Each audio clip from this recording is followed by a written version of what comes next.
Muy buenas tardes, distinguida audiencia. Agradecido ante todo por la invitación del Senate para en esta oportunidad dar alcances acerca de lo que es un tema muy importante en esta coyuntura de la pandemia. El tema que voy a hacer a continuación es parte de mi experticia, puesto que soy psiquiatra de niños y adolescentes, y está en relación a lo que es los trastornos de conducta en la pandemia. Evidentemente, el trastorno de conducta es un tema bastante amplio. Algunas veces está ceñido netamente a lo que es alteraciones de tipo oposicionismo desafío a las autoridades, pero en este caso voy a hablarlo de una manera un poco más amplia, más laxa, para poder entender otros fenómenos que también se están produciendo. En primer lugar, habría que decir que las pandemias van a generar en la población general diferentes tipos de impacto. Impactos relacionados con lo que es la salud física en primer lugar y en segundo lugar con lo que es la salud psicológica o la salud mental. En las pandemias que han ocurrido desde hace miles de años, desde que el hombre está en la Tierra, se han visto situaciones a veces de restricción o aislamiento obligatorio decretado por los gobiernos. En este caso tenemos lo que son las cuarentenas. Y estas cuarentenas, el impacto de estas cuarentenas no solamente afecta a la parte social del ser humano, sino también va a afectar lo que es la parte emocional, lo que es la parte anímica. No solamente de lo que son los padres, sino, en todo caso los adultos, sino en lo que son la salud mental de los niños. ¿Y de qué manera? Estas pandemias van a impactar económicamente, socialmente y también desde el punto de vista familiar.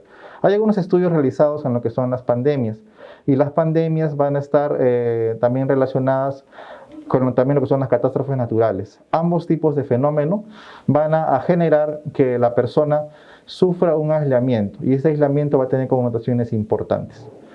Hay estudios que se hicieron en pandemias anteriores en los cuales se ha visto que la psicología de las personas va a ser alterada, desde puntos tan heterogéneos como la falta de ánimo, como lo que es el insomnio, como lo que es la irritabilidad y también con lo que es principalmente la depresión.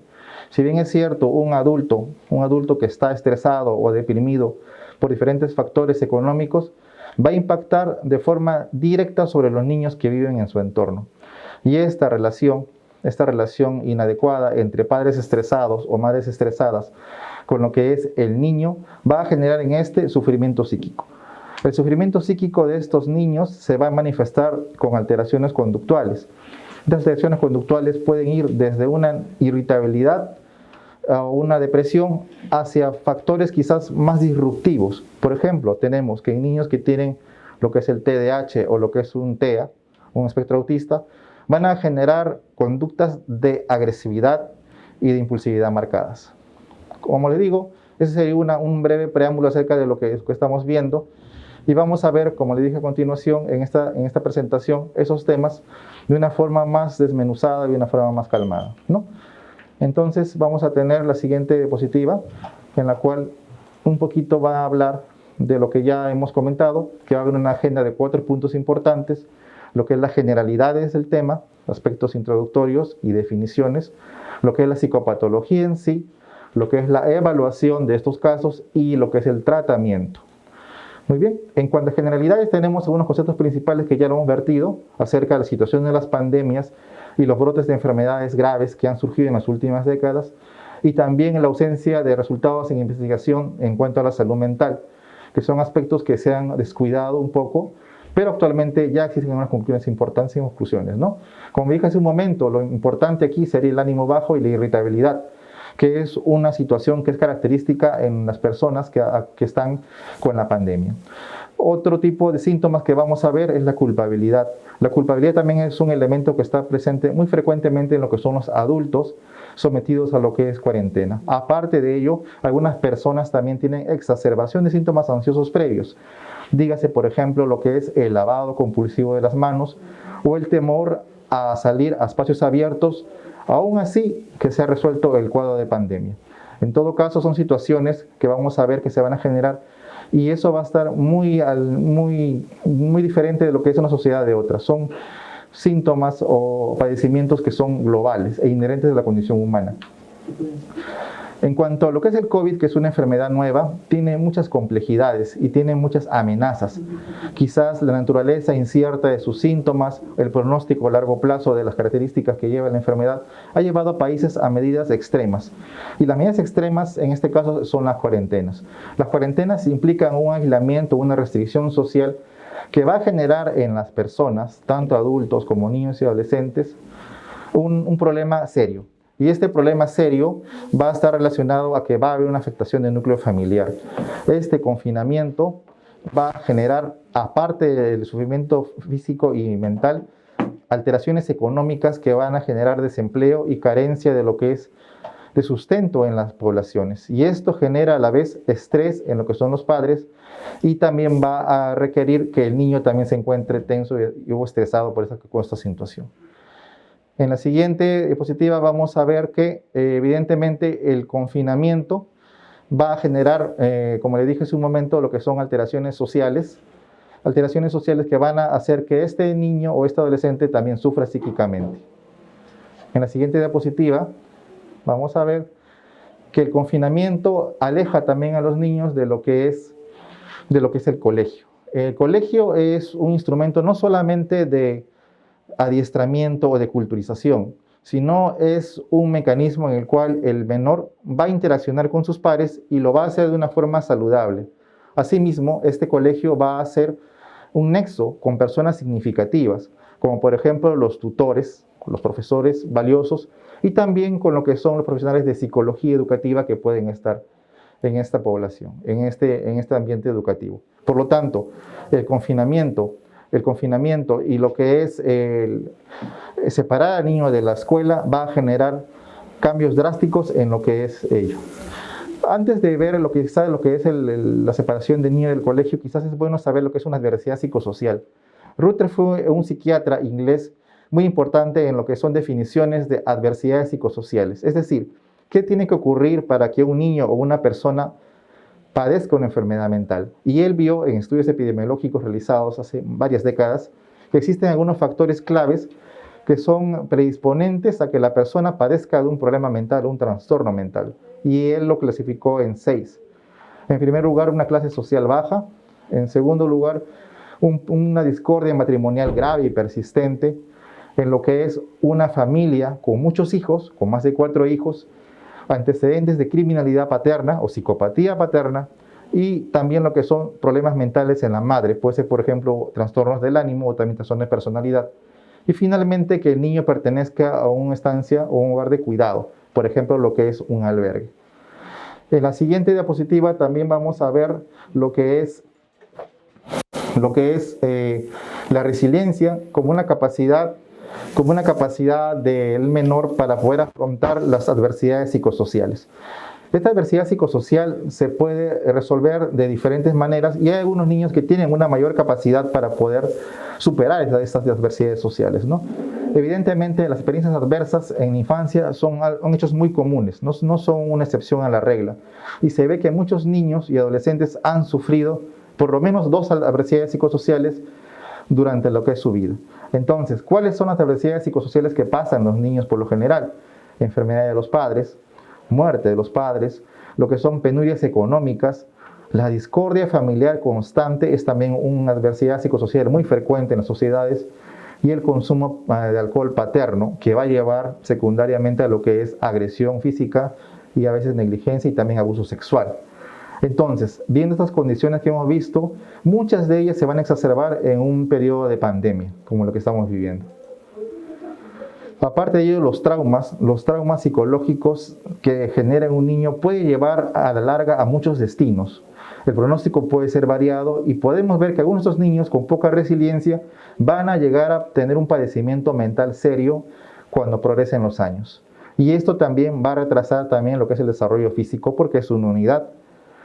Experiencias adversas infantiles pueden tener efectos profundos entonces en los niños y pueden llegar a la larga, en los casos más graves, a abuso de sustancias, a problemas educativos, un mal rendimiento escolar, una alteración en la socialización por lo general, una baja autoestima y también un riesgo de enfermedades crónicas. Entonces, había muchos factores estresantes en esta pandemia. como es el miedo al contagio, como es el aburrimiento en casa de los menores, como es la falta de conocimiento o quizás la adquisición de conocimientos erróneos por medios sociales de lo que es la enfermedad y cómo se transmite, así como la falta de espacio personal en el hogar. Estos niños, al estar más hacinados, puesto que los padres están en el hogar más tiempo, tienen una pérdida de su espacio personal y eso también puede generar un riesgo de una alteración conductual. Y asimismo también lo que es la pérdida financiera de la familia, que hace que económicamente estén desbalanceados y que muchos de estos niños ya no puedan acudir al colegio. Muy bien. En este confinamiento se ha visto obviamente que a mayor tiempo de cuarentena, el riesgo va a ser mayor a desencadenar problemas de salud mental. Va a haber un aburrimiento, una frustración constante y va a haber una falta de comodidades básicas. Y como le dije, también puede haber una desinformación masiva que va a generar mucho más estrés. Ya hablamos de lo que son el cierre de las escuelas y también la impracticabilidad de actividades fuera de casa. La interacción con pares en los barrios, como le decimos acá, también va a generar que la socialización se vea mermada y que estos niños tengan mucho más riesgo de poder caer en conductas disruptivas. Como vemos, la familia ha sido cambiada drásticamente en su modo de vivir, en su modo de existir. Y este confinamiento prolongado y el desempleo genera que entre los padres haya alteraciones también de estirpe mental, como incremento de consumo de sustancias. Si que había previamente una relación de pareja inadecuada, ahora se va a empeorar, puesto que las parejas van a estar más tiempo juntas en el hogar, puesto que el papá o la mamá ya no trabaja, y esto va a generar conflictos, discordias, maltrato y en algunos casos también hasta el abuso sexual. Por lo tanto, este confinamiento va a suponer un cambio radical en la dinámica familiar y esto genera un riesgo inminente de que se produzca más maltrato y que se produzca más aislamiento de lo que son medios que darían un beneficio al niño. Aparte de ello, el hecho de que el niño no vaya al colegio genera también de que la actividad física decaiga drásticamente. Esto quiere decir que si el niño antes en el recreo jugaba, participaba, interaccionaba o iba al parque, ahora este niño se ha vuelto mucho más sedentario, mucho más irritable, con un sueño y un apetito alterado y evidentemente en un exceso de peso y un problema respiratorio y cardíaco debido al mismo sedentarismo. Y eso se relaciona con ¿qué? Con el aumento del uso y abuso de las pantallas, de las computadoras, de las tablets y diferentes dispositivos que van a generar que el niño se aburra más fácilmente, que tenga un rendimiento académico bajo, que descuide su propia línea personal y que también descuide lo que es las relaciones con sus familiares. El niño va a ser un niño aislado, un niño ensimismado, un niño encerrado en su habitación y también eso podría también esconder o hacer un trasfondo de un cuadro depresivo o ansioso. A ver, y también, ¿qué más vamos a ver? ¿Qué es lo más protector para un niño en estos casos? Que un adulto manifieste lo que es una conducta estable y tranquila a su lado. Los niños muchas veces adquieren este tipo de aprendizaje vicario, ese aprendizaje de modelamiento. Si ven una figura adulta a su lado, que está serena, que está tranquila, que tiene un adecuado control de la situación y que se mantiene sereno ante la situación extrema, el niño va a aprender a ese tipo de afrontamiento.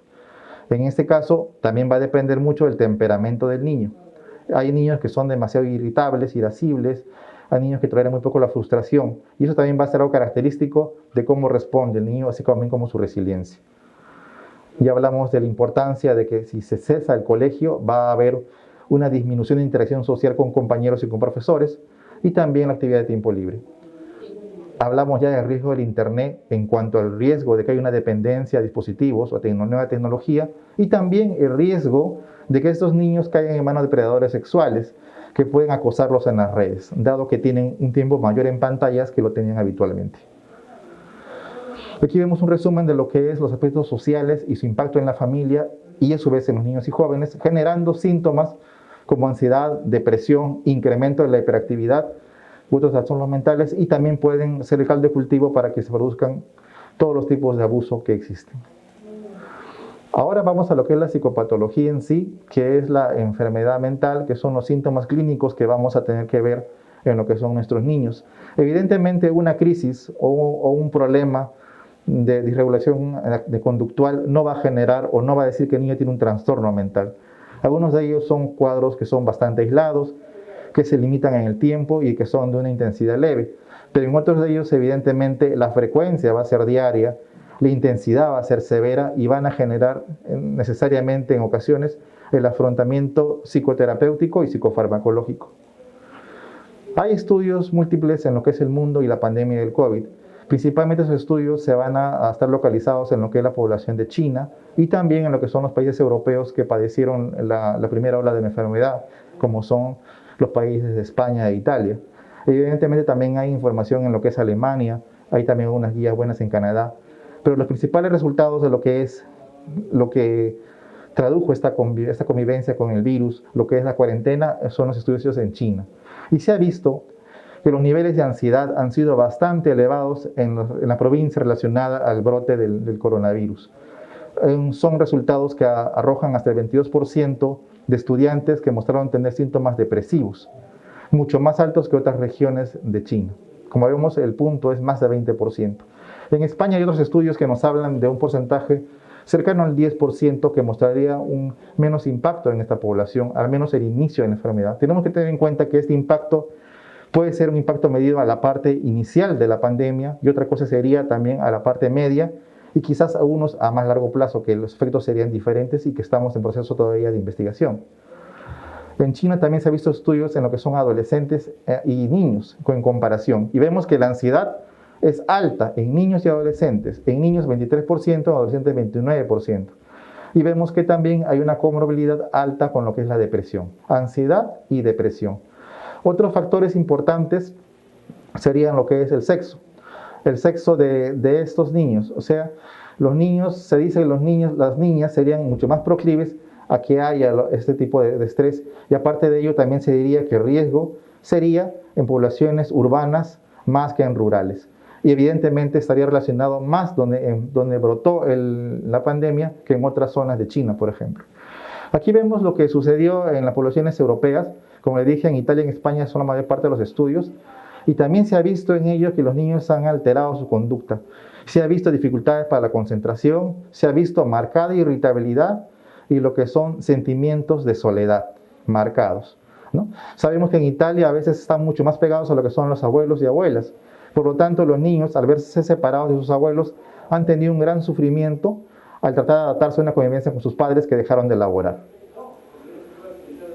Vamos a ver el siguiente.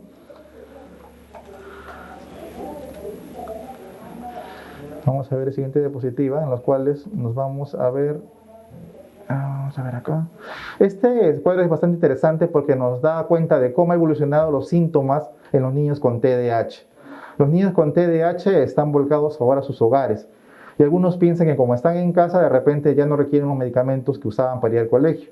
Pero se ha demostrado que ha sido un graso error, porque igual los niños tienen actividad académica en casa y quizás ahora la requieren con mucho más fuerza, porque en casa hay muchos más distractores que los que había en el colegio. En casa de repente pueden ir a la cocina, pueden ir al baño o pueden prender la tele. Entonces vemos que en casa van a haber muchos mayores distractores ahora en cuarentena y vemos que los síntomas de los niños con TDAH en algunos casos se han incrementado. Por ejemplo, hablamos de lo que es, se ha incrementado lo que es la frecuencia de los ataques de cólera, de ira, de rabia y también se ha incrementado lo que es la falta de atención. Eso se puede razonar por el hecho de, por ejemplo, de que hay mayores distractores en lo que es el hogar. También se ha visto que otra población de que forma importante se ha visto alterada con esto de la cuarentena y restricción son los niños con autismo.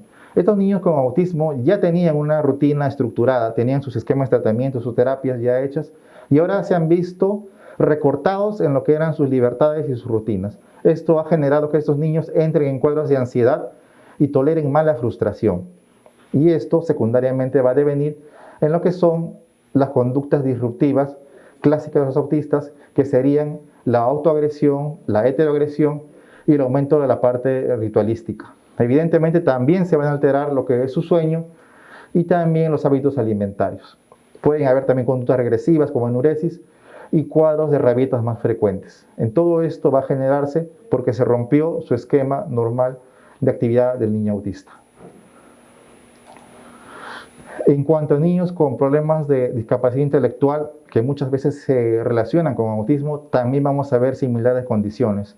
El niño no va a entender el porqué de el que no puede salir a la calle y va a generar en él mucha ansiedad y mucha rabia, que se va a ir a la superficie, va a aflorar con condiciones o con manifestaciones de marcada agresividad contra terceros o contra sí mismo. En este caso son necesarias las medidas farmacológicas para reducir estos ataques, estos impulsos y generar que este paciente esté un poco más aquietado. Aparte de ello, podemos considerar otro aspecto importante. Hay niños o adolescentes que tienen ya de base un problema de ansiedad y que con esta pandemia estos síntomas de ansiedad se han sobredimensionado, se han incrementado de una forma brutal. Y el otro caso sería de que un niño, entre comillas, totalmente normal, producto de la pandemia en sí, ha desarrollado síntomas ansiosos de nuevo, o sea, síntomas de ansiedad por primera vez. Y esos síntomas de ansiedad pueden ser bastante intensos, caracterizándose a veces por lo que es crisis de pánico y en otras ocasiones por síntomas fóbicos a lo que es el contagio, el contacto social o salir a la calle. Entonces vamos a ver que esta ansiedad se ha disparado notablemente tanto en niños con patologías ansiosas premórbidas como en niños aparentemente normales. ¿Y qué puede empeorar más la situación? Aspectos como lo que son la violencia intrafamiliar que antes hemos reseñado y también la ausencia de, por ejemplo, profesores o psicólogos que en el colegio le daban el sostén necesario. Y esta condición es muy importante en lo que es esta pandemia. El trastorno este postraumático es una condición frecuente en todo lo que son experiencias estresantes graves. Por ejemplo, vemos ese tipo de patologías en lo que son a veces catástrofes naturales como huracanes y terremotos, y también hemos visto relacionado lo que son con las pandemias. Y en este caso, la cantidad de casos vistos en estos niños en el estrés postraumático son hasta 4 veces mayores en los niños con cuarentena que en los que no están en cuarentena. Es decir, el impacto ha sido intenso en estos niños, tanto en aquellos en los cuales han visto a su familia padecer de forma grave la enfermedad o incluso han visto morir en casa, como en niños que han sido internados por una forma complicada del COVID, la cual muchas veces han sido sometidos a lo que es procedimientos invasivos, intensos, extracciones de sangre continuas y principalmente el aislamiento de estos niños de su familia. Muchos hospitales no permiten el ingreso de los padres junto con el niño y esa sensación de abandono que tienen los niños en el hospital ha generado que se desarrollen conductas o síntomas ansiosos, llegando en algunos casos al estrés postraumático. Otros trastornos importantes que hay que considerar es que hay niños que ya tienen de base lo que es un problema de conducta, un problema oposicionista desafiante o trastorno visual de conducta, y que en la pandemia han empeorado sus síntomas, se han vuelto más desafiantes, se han vuelto más agresivos y se han vuelto quizás más irrespetuosos con la norma social. Muchos de ellos han llegado al punto de robar o de salir, escaparse de la casa, no usar mascarillas, estar en consumo de sustancias, por ejemplo, los adolescentes. Y esto es importante porque al haber más gente en la casa, al haber más normas en la casa, estos niños van a rechazar las normas que se le implican y esto hace que se genere la discrepancia con los padres y puede haber un aumento de violencia en el hogar.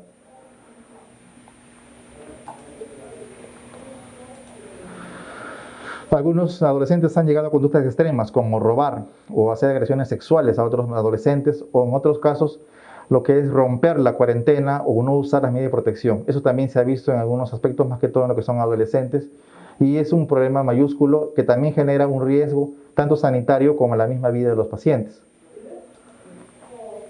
Otro aspecto importante de la conducta que se ha alterado es la parte del sueño.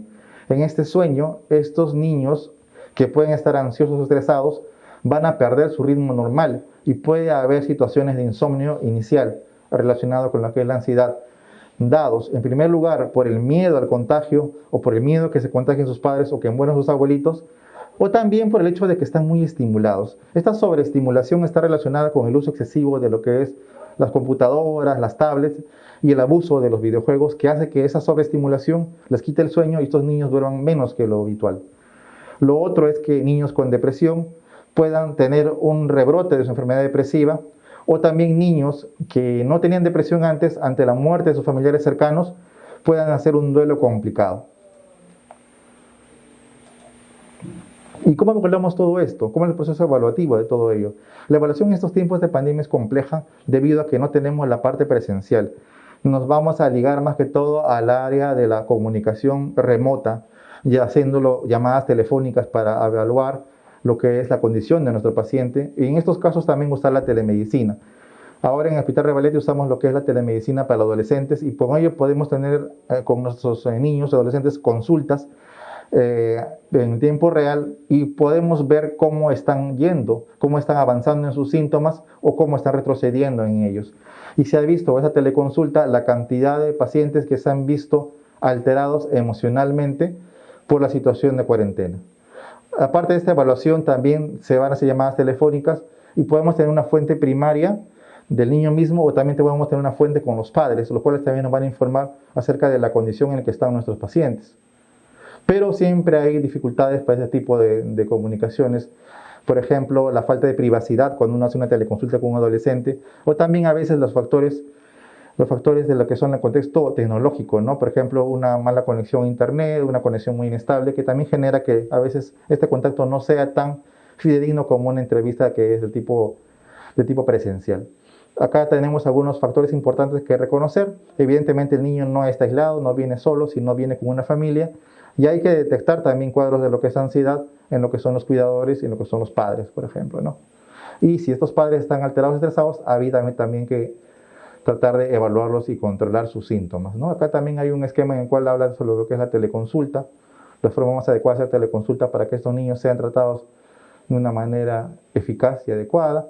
Y finalmente vamos a ver lo que es el tratamiento. El tratamiento de un problema de conducta de un niño va a depender, en primer lugar, de lo que es el diagnóstico. Un diagnóstico va a basarse en lo que son signos y síntomas. Y estos signos y síntomas van a basarse en lo que es la frecuencia de los síntomas y la intensidad de los mismos, ¿no? Evidentemente, si vemos un cuadro de oposicionismo, desafío, en una ocasión de repente, o una irritabilidad de un día o 2 días y después se le pasa, no va a configurar como un cuadro de un trastorno psiquiátrico serio que va a requerir un tratamiento farmacológico estandarizado. Quizás es un problema simplemente adaptativo. Pero hay situaciones en las cuales el problema de conducta son continuos, son diarios y son desproporcionados. Y en ese caso sí vamos a tener que hacer un afronte de tratamiento. El tratamiento puede ser de una vertiente psicosocial o una vertiente psicofarmacológica. Evidentemente, lo que uno va a pretender inicialmente sea una parte quizá más psicosocial. Esta parte psicosocial va a ser básicamente en los inicios a veces tratar de generar unas pautas o unos límites en lo que es las reglas en el hogar. Y también a veces mejorar lo que es la parentalidad o las reglas que pueden quizás estar un poco dudosas. Lo otro va a ser, si es que esta condición es bastante seria y no responde a la parte psicosocial, de repente va a requerir un aspecto farmacológico. Y este aspecto farmacológico va a requerir un control continuo, debido a que todos los fármacos tienen efectos colaterales que pueden generar disconfort en la población. Entonces, habría que ver hasta qué punto, ya en esta época de la pandemia que estamos un poquito saliendo de ella, sobre si hay necesidad de una atención cara a cara, ¿no? A veces ahora hacemos consulta presencial con las medidas de seguridad correspondientes con los niños a cierta distancia y tratamos un poco de manejar aquellos casos que están descompensados. Pero lo más aconsejable en esta situación es la telesalud, es la telemedicina. Igualmente, cuando el niño está con un cuadro totalmente descompensado, sería bueno valorar la posibilidad de un internamiento psiquiátrico, que también es una situación que se puede ser considerada como de última opción. Y evidentemente este hecho de internamiento es una situación que va a generar problemas porque el acompañamiento muchas veces no va a ser permitido dada la coyuntura actual. Cuando hablamos de lo que es consejos para los cuidadores, vamos a tener que basarnos en varios factores. En primer lugar, lo que es la edad del menor y también la patología que pueda tener el paciente, ¿no? Vamos a tener que tener principalmente lo que son medidas para establecer un orden. El orden tiene que mantenerse, la rutina tiene que mantenerse y también lo que es el juego. No solamente van a ser actividades académicas, sino también actividades lúdicas. Y hacer un uso de un internet, hacer uso del internet de una forma razonable, sin exagerar, porque también eso podría conllevar tanto a lo que son dependencia a los juegos o los videojuegos, como también el acceso a páginas nocivas o el acceso a nuestros niños de lo que son abusadores sexuales. Igual, para los niños con ansiedad o también para niños sin ansiedad, tendría que enfatizarse en lo que son mantener rutinas normales, insistir en capacidad de afrontar la situación, en hablar sobre las cosas de forma clara y tratar de desvirtuar los rumores que pueden surgir en lo que son medios sociales. Aparte de ello, preguntar y validar sobre sus emociones y pensamientos, y también limitar la cantidad masiva de noticias desagradables o catastróficas que pueden a la vez enfermar a nuestro niño. Igualmente, lo que se va a recomendar, por ejemplo, en el TDAH es que este niño inicialmente sea manejado por una parte más conductual, de manejo parental, de habilidades sociales, de concentración y atención, y si es que no ejerce un resultado adecuado, iremos a lo que son tratamientos farmacológicos, iniciando con una dosis baja e ir subiendo la dosis de acuerdo a la respuesta clínica y el peso del paciente. Acá también tenemos algunos patrones para manejar pensamientos en niños menores de 8 años, en los cuales básicamente se basan en lo que es la enunciación de sus pensamientos, ver el realismo de ellos, que los niños escriban sus preocupaciones o que las dibujes tal vez, y ayudarles a pensar con razón a la evidencia, de acuerdo a su edad, y tener una visión más optimista de lo que es la realidad. Y obviamente también recordar las medidas de protección, ¿no? Que es también algo fundamental para que el niño pueda salir su media hora. Y finalmente lo que tenemos acá son los aspectos farmacológicos. La parte farmacológica es importante en esos niños con problemas de conducta y eso va a depender de la patología que vamos a tratar.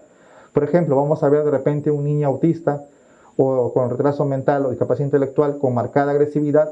Evidentemente vamos a pensar de repente en usar algún tipo de fármaco antipsicótico a dosis bajas para limitar este tipo de conductas autoagresivas. Y esas dosis inicialmente van a ser bastante bajas y por lo general van a ser limitadas a un periodo corto de tiempo. Quizás tenemos un niño con TDAH, con alteración conductual marcada, con mucha impulsividad y mucha distractibilidad. Vamos a requerir de repente ajuste de medicamentos psicoestimulantes, que pueden ser en este caso Ritalin o Concerta o las marcas que tengamos disponibles en el Perú, con lo cual este niño hiperactivo va a reducir sus síntomas y va a tener una mejor performance escolar. La otra alternativa sería el uso de algunos fármacos que son antidepresivos para niños que tienen problemas de ansiedad y depresión y que también podrían presentar características de lo que es síntomas conductuales. Y últimamente en lo que es la parte del sueño, hay medicamentos que pueden recuperar lo que es la parte del sueño y algunos naturales como la melatonina, que también podrían ser una medida de utilidad para niños con problemas de insomnio. Eso sería lo que es un resumen en cuanto al tema que me han encomendado exponer sobre aspectos conductuales relacionados con la pandemia de coronavirus en nuestros niños. Agradecemos esta invitación y vamos a pasar a responder unas preguntas que están llegando. A ver. Vamos a ver algunas preguntas que llegan. Vamos a ver las preguntas.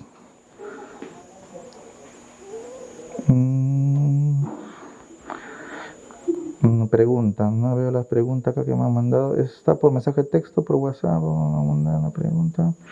Vamos a ver acá. Un momento, por favor. Acá tenemos una pregunta en el chat. Sí, vamos a responder a la pregunta del chat. Primero las preguntas que me han llegado por acá. A ver, me dice la pregunta, ¿cómo puedo controlar la ansiedad de mi niña? Bueno, la ansiedad del niño va a depender del manejo de la edad del niño. Vamos a tener que tener en cuenta la edad, porque vamos a tener que dar contenidos en relación a lo que es el grado de entendimiento del niño. Y también tenemos que tener en cuenta a qué se debe la ansiedad del niño. Si es una ansiedad relacionada a lo que es que se puede enfermar su papá o su mamá, en este caso hay que tratar de dar una explicación que sea clarificadora. Y eso en medios de control de la ansiedad pueden ser desde consejería básica, las atenciones psicológicas de soporte, una terapia de soporte, y cuando la ansiedad ya es desbordante o es marcada o impide que el niño duerma o que hace que el niño esté comiendo en exceso o que el niño se coma las uñas todo el tiempo y que tenga pesadillas, evidentemente esa ansiedad es una ansiedad que es totalmente disruptiva y que por lo general va a requerir una evaluación psiquiátrica y a veces un tratamiento psiquiátrico. Hay que resaltar que el tratamiento psiquiátrico por lo general es largo, toma de 6 a 9 meses de tratamiento farmacológico y se tiene que también retirar de una forma también lenta y pausada. Segunda pregunta, ¿cuál es la mejor forma de disciplinar a mi hijo si comete una falta de respeto? En primer lugar hay que tener claras las pautas en casa. Si es que un niño no tiene pautas o límites claros en casa, evidentemente va a tender a romperlos o a superar los límites. Para ello, los padres tienen que reunirse y tener una uniformidad en cuanto a lo que son pautas de crianza y lo que son límites para las actividades del niño. Si es que no existe un manejo combinado de ambos padres, evidentemente este niño va a tener una tendencia a transgredir reglas o normas. ¿Y cómo disciplinamos? Evidentemente el castigo físico está totalmente proscrito y tiene que ser en sanciones de castigos en cuanto a lo que quitarle lo que a ellos más les gusta. Y otra cosa que también tenemos que tener en cuenta es que el castigo tiene que ser proporcional a la falta. No podemos dar un castigo muy grande o una falta menor, o un castigo chico ante una falta bastante grande. Y otra cosa también es que tiene que establecerse una temporalidad del castigo. La temporalidad quiere decir que tiene que ser días limitados. No puede decir que está castigado para siempre o está castigado todo el año, porque en ese sentido el castigo no va a ejercer la función que nosotros queremos. A ver, otra pregunta. Mi hijo sufre de pesadillas, ¿cómo puede recuperar su sueño? Bueno, en cuanto a las pesadillas, pueden tener muchos contenidos. Las pesadillas pueden ser producto de lo que es de repente la fantasía exacerbada de que el niño va a perder a sus padres, o de repente de que el niño va a tener alguna pérdida de sus abuelitos o amigos, o también puede ser pesadilla producto de lo que es que el niño ha visto mucha televisión, muchas series de terror. En este caso habría que ver dónde nace el temor del niño en la pesadilla y tratar de manejar ese temor, hacerlo más real y en todo caso también disminuir la exposición a un contenido que puede ser terrorífico para él. Ya cuando ya la insomnio ya es demasiado, o la pesadilla es demasiado intensa, podemos de repente partir a otro tipo de estrategias. Pero por lo general el inicio así. Dependencia de la tecnología. ¿Cuánto tiempo es ideal que el niño use tablet para jugar? Es una pregunta complicada porque ahora estos tiempos estamos muy ligados a lo que es la tecnología. Ahora los niños están recibiendo clases por lo que es sus tablets, por su laptop, y eso genera una dificultad para distinguir hasta qué punto es el uso educativo del dispositivo y hasta qué punto es el uso lúdico del dispositivo. Evidentemente, antes de la pandemia teníamos tiempos claros de lo que es tiempo lúdico, y eso a veces era 2 horas, por ejemplo, ¿no? No más de 2 horas, porque más de 2 horas de juego en internet o de algún tipo de juego generaba un riesgo marcado de lo que era una dependencia. Ahora habría que ver el juego neto, no qué cantidad de juego neto está recibiendo y qué cantidad es un uso de un dispositivo en relación a algo académico. Tenemos que ver bien eso. Eso es también un factor difícil de ver y habría que también que ver en cada caso. A ver, ¿habría otras preguntas que resolver? Evidentemente hay que explicar a los niños en la medida de su comprensión sobre las medidas que se toman para poder solventar la economía del hogar.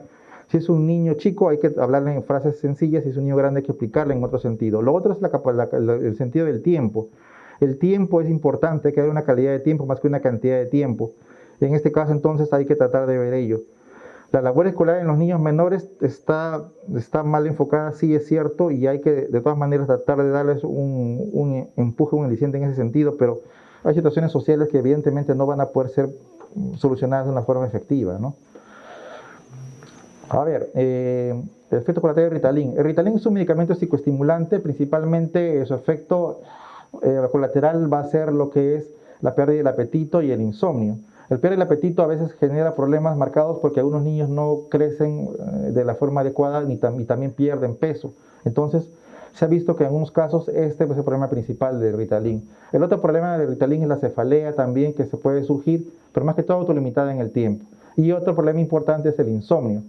Algunos niños que toman Ritalin al inicio pueden tener dificultad para conciliar el sueño. Efectos mucho más raros serían efectos cardiovasculares, síntomas psicóticos que son mucho menos y también la presencia de tics. La melatonina es un fármaco natural importante en el uso de niños para lo que es la recuperación del sueño. En los niños no se puede usar mucho los sedantes porque tiene efectos paradójicos. Usar clonazepam o alprazolam son fármacos que van a, en lugar de dar calma, van a dar mayor intranquilidad. Por eso decimos paradójicos. Por lo tanto, a veces cuando el niño está con insomnio preferimos dar o bien un antihistamínico o bien lo que es la melatonina. La depresión en los niños, ¿cómo controlarla? A veces la depresión en niños hay que primero cuantificar si realmente es una reacción depresiva adaptativa o si es una patología depresiva en sí. Si es una reacción depresiva, a veces con una psicoterapia de soporte, de apoyo breve, podemos quizá tranquilizar al niño. Pues si es una condición de una depresión mayor en un niño, tenemos que entrar por las dos vertientes, la parte psicofarmacológica y la parte psicoterapéutica, ¿no? A ver, 8 años, un niño inteligente, pero con la tablet todo el día. Bueno, esto es importante. Acá dice que el niño usa su tablet para poder ver lo que es la parte educativa y cultural. Yo pienso que está bien que el niño se involucre en la parte de la tablet para la parte educativa, la parte de lo que es la formación, pero tiene que haber un balance entre lo que es la educación de la virtualidad y también con actividades que son realmente presenciales, como es, por ejemplo, leer en realidad un libro o como hacer actividades manuales y lo que es también la actividad física. Entonces tiene que haber un equilibrio entre todos ellos, más allá de que use su tablet para fines netamente educativos. A ver. Si el niño no acepta para nada ir al médico, tiene 2 años, entonces podría ser una fobia. Este niño puede tener un aspecto fóbico al hospital, al médico, a la señorita que le toma las muestras. Habría que tratar esta fobia porque ya es un aspecto que va yendo contra su salud. Habría que tener una evaluación psicológica neta para ver si realmente es un cuadro fóbico, aunque parecería que sí. A ver, los hijos únicos tienen más solos, sí es cierto, ¿no? Los hijos únicos tienen más problemas porque están más solos, pero hay métodos para poder integrar a los hijos únicos con su red. Esa forma puede ser una forma virtual. Pueden hablar de repente por videollamada con sus primos o con sus amigos. Hay que tratar de que tener una red de contactos, porque no solamente va a ser enfocada a lo que son los padres. A ver, habla acerca de también juegos en red. Bueno, el adolescente es un manejo diferente. El adolescente quizás es un poco más rebelde y con él hay que tomar lo que son las pautas y reglas mediante formas de acuerdos o tratados. Tiene que haber acuerdos con el adolescente, tiene que haber pactos que tienen que ser cumplidos por ambos lados. Va a haber una especie de balance acerca de lo que quiere el adolescente y lo que queremos los padres, y tiene que ser cumplido porque el adolescente está viviendo en nuestra casa. Entonces hay que tener una especie de quizás un tira y afloje para encontrar el punto medio para ello. El bruxismo. Bueno, el bruxismo más que todo relacionado con parasitosis, pero también algunos niños con bruxismo tienen otro tipo de problemas. A veces relacionado también con lo que es la somniloquia, o sea, hablar dormidos, con las paransomias, pero es una manifestación bastante inespecífica, ¿no? Habría que estudiar más el caso y ver individualizadamente qué puede haber. Evidentemente, amenazar al niño constantemente para las tareas no va a repercutir porque el niño va a funcionar a la mala. Y un funcionamiento a la mala hace que el niño aprenda por obligación. Y aprender por obligación no es nada útil a largo plazo, ¿no? El niño al final va a perder el deseo de estudiar y lo va a tomar como algo aversivo. A ver, 12 años, comportamiento agresivo, con su hermano de 5 años, que lo detesta. Evidentemente, si está relacionado con el encierro, tiene que haber un criterio de temporalidad. O sea, apenas empezó el encierro y empezaron los síntomas, que problemas con los hermanos podría ser. En todo caso, también el problema rival entre hermanos. Hay que ver bien el caso. Y evidentemente hay que tratar de hablar con la niña de 12 años para ver qué sucede con ella. ¿Por qué hay ese celo, esa rivalidad entre hermanos? Y de repente uno inconscientemente le da más atención al niño de 5 años. Hay que tratar de hablar con ella y explicarle por qué quizás da más atención a este niño, ¿no? Atomocetina es bueno, sí, es un buen fármaco. Más que todo lo que es a veces TDAH con lo que es ansiedad. Es una buena combinación. Beneficios hubiera, evidentemente, eso es. Hay muchas preguntas, pero por horas de tiempo me parece que vamos a dejarlo allí. Igual reglas, hay que establecer reglas claras con lo que es entre los dos padres. Los autistas, a veces cuando hay mucha autoagresividad hay que tratar de un afronte primero conductual y si no funciona algo farmacológico. Y más acerca de desobediencia que tiene que hablarlo entre los padres y fijar pautas de crianza, ¿no? Vamos a dejar las preguntas allí y vamos a agradecer la invitación generada para esta charla por Senate y vamos también a invitar a la población para que nos siga en las redes sociales y en el canal de YouTube y darles más temas que puedan darle alguna luz de cómo manejar o cómo interpretar o descubrir algunas señales de daño emocional en nuestros niños y adultos y poder dar medidas protectoras para ello.